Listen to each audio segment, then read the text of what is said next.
አየር ኃይሉ በወልቃይት ታሪክ ሰራ። 4 ኪሎን ያስደነገጠው አዲሱ ትንታኔ። የኢራንና የእስራኤል ጦርነት ተገታ። ሰበር ዜና።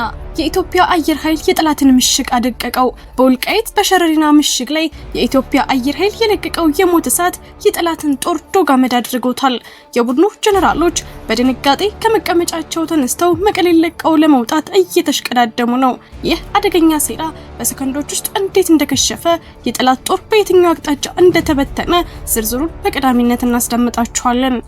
በሌላ በኩል ምሬት የልብ ቅያሜ ብቻ አይደለም፣ ጽዋው ሲሞላ መንግስትን እስከ መገልበጥ የሚደርስ እሳተ ገሞራ ነው። አቶ አለማየሁ ዋሴ በአገሪቱ ወቅታዊ የሰላም እጦትና የዜጎች ተስፋ መቁረጥ ዙሪያ የሰነዘሩት ጠንከር ያለ ትንታኔ አሁን ላይ መነጋገሪያ ሆኗል።